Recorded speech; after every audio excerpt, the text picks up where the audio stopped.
Hey, herd watchers, and people who are just watching me on my personal channel, you're going to have to pardon the fact that my audio isn't exactly what I want it to be, my video isn't exactly what I want it to be, my backdrop isn't right, but I think it's worthwhile, and I really don't have a lot of time to type right now, to talk about what's been happening in Afghanistan. Now, we're going to go through the whole sordid history at another time, but I've been getting a lot of people asking me what I think about the new, tougher Joe Biden action, where in theory we've now struck and killed the ISIS-K planner who was responsible for the suicide bombing at the airport.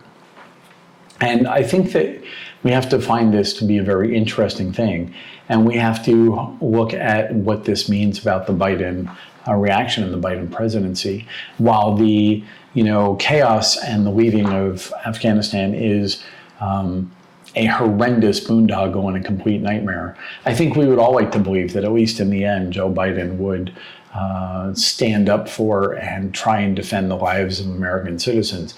It's not true, but we would all like to believe that. And the Biden administration knows that. And they're trying desperately to hand us this narrative because for a week or whatever, how longer it's been now, both our allies, the world stage, and all the American citizens, as Biden's popularity plummets, we all realize everybody now knows what a complete chode and clown this administration is, and Joe Biden is figurehead.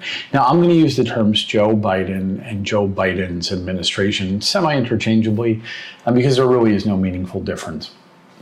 Joe Biden, the man, is just sort of cognitively on the decline, and he's really more of a figurehead than an actual human being, essentially a cartoon character or a puppet at this point. So when I say Joe Biden decided, I really mean the people around Joe Biden told him he decided to do whatever. I'm sure he believes it was his idea, but whatever. So in order to understand my concerns about this strike on the ISIS-K, we have to look at the situation as it sits in Afghanistan in very, very short form, particularly through the lens of the motivations of the US government and the Taliban, and why I think this strike on ISIS-K is not exactly what it seems to be. So the Taliban, right up until they took control of Afghanistan in this particular part of the world, had a completely different set of problems than they do this week. When you are a terrorist organization with very little legitimacy, very little geography, and all essentially very little of the apparatus of state power in the Afghanistan nation and that Afghanistan region, what you want to do is do what terrorists in the Middle East usually do, which is you make the US look as stupid as you can. And it's sort of like going viral, but for extremist assholes, right? So, the more you can make the United States look stupid, the more other groups recruits will flock to you, women will love you, you'll get money, you'll get weapons, you get your share of whatever, and you can sort of migrate around from place to place and various governments will protect you. So what you want to do there is to gain that infamy by making the US president look as weak, ineffectual, stupid, and meaningless as possible. Now, however, because of the stumblings of the Biden administration in this completely sort of botched withdrawal, the Afghanistan government and the Taliban, their relative positions of power reversed in a way that the Taliban really had no anticipation was going to happen in this time frame, which is they wound up holding the reins of state power in Afghanistan. Essentially, the Taliban is the government of Afghanistan. Now, like all revolutionary usurper governments, they now crave the one thing that they couldn't get before, which is they need national legitimacy. They need superpowers to get on board and treat them as if they're the legitimate power, the legitimate government of Afghanistan. What they need, and the sort of superpower they have over a barrel, is the Biden administration. Because right now the Biden administration is looking as horrible as possible, and the Taliban can make them look really, really bad. The Taliban is literally in a position to topple the Biden administration. All they would have to do is drag, a dozen Americans out into the streets and behead them. Their credit in the sort of insane Muslim extremist world would go through the roof. Biden would be thrown out of office. We'd wind up with Kamala Harris and whatever. But what we need to know is the fate of the Biden administration rests in the hands of the Taliban, right? So now that puts him in an incredibly powerful bargaining position because Joe Biden is desperate for anything that will shift the narrative away from the idea that he just handed the nation over to a bunch of hyper-violent terrorist thugs. And what the Taliban needs now, instead of completely alienating Joe Biden, instead of completely driving him over a cliff, the Taliban suddenly needs Joe Biden's influence. So they're prepared to offer Joe Biden the one thing Joe Biden desperately needs, which is a lifeline. The Taliban will allow Joe Biden to remain president. And I mean that. I mean that exactly the way I said it. The Taliban will allow Joe Biden to remain president, but they're going to extract a bunch of concessions. For instance, I'm sure we're never going to make a move to get back the billions of dollars in weaponry that we left behind. I guarantee you we're going to unfreeze the Afghanistan's Afghani remote sort of monetary assets that we're holding on to. We're already treating them, and you've seen this in the last couple of days, where Biden administration officials are speaking of them as if they're a sort of moderate government, legitimate government of Afghanistan. We've now conducted joint military operations in the vicinity of the airport, and this is all stuff that has been said by Biden administration officials on TV, so go find your own links. We're conducting joint security operations with the Taliban in and around the airport. We've been handing the Taliban intelligence information on threats to the airport, and that's really interesting. We're going to come back to that in a second. So we've been giving them intelligence and asset information. We've been supplying them with the names, biometric data, and locations of both Afghanistan collaborators with the US and US citizens. And we're sort of entrusting to the Taliban's goodwill, or at least this illusory idea that we have a common purpose, to keep them in line, to keep them acting like rational human beings. Really, the only purpose that the US and the Taliban share right now is that both the US government and the Taliban want to sort of prop Joe Biden up from this hole, this barrel that they have him over, because they need his legitimacy.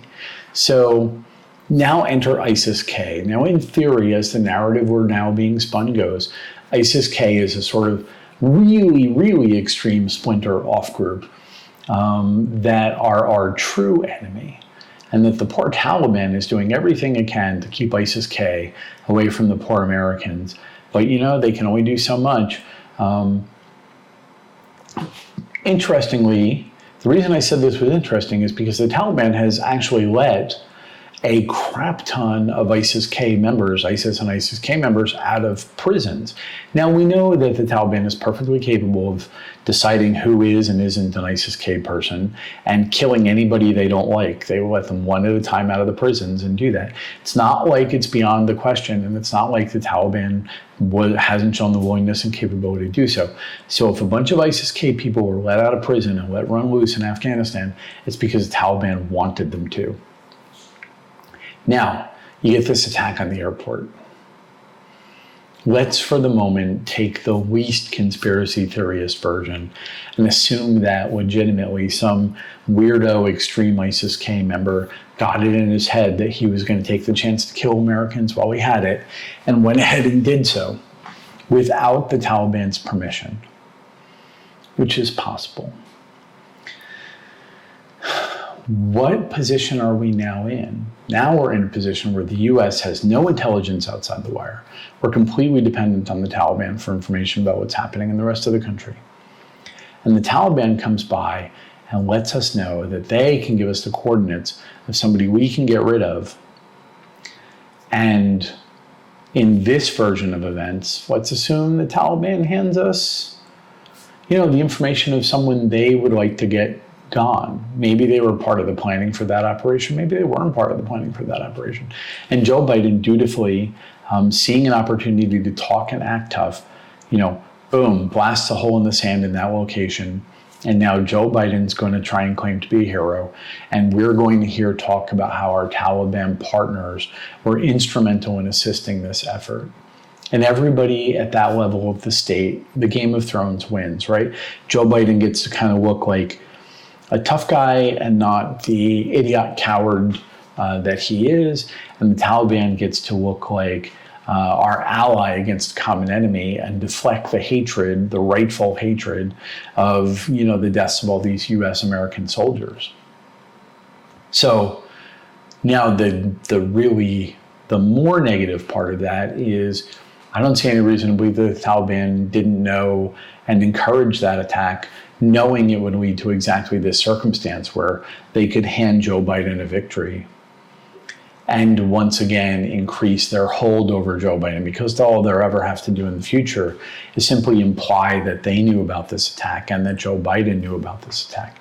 And if the Taliban's ever delegitimized and have to go back to sort of begging for support from various and sundry Arab nations around, then they have this to hold over, and they can once again go back to just making Joe Biden look like an idiot, because they did make Joe Biden look like an idiot. The worst version of this is that the Biden administration knew that that attack was coming. I don't particularly believe that to be true, not because I don't think they would. I think they're amoral enough. I just think they're too stupid to hatch a plan like that on the fly. So, am I comforted that someone in the Biden administration, acting essentially in the orders of the Taliban, managed to blow a hole in the sand that may or may not have killed someone, that may or may not was related to an attack?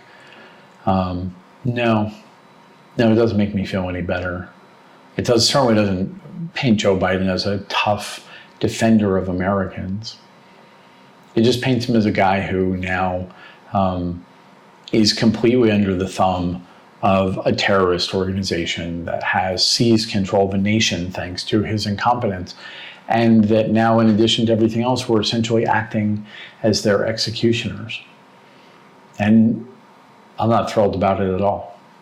Anyway, that's all I have to say on the topic for tonight. I have a lot more to say in the future. This has been 12 minutes. I have no idea how many of you are going to watch it all, but thanks for your time. Have a good night.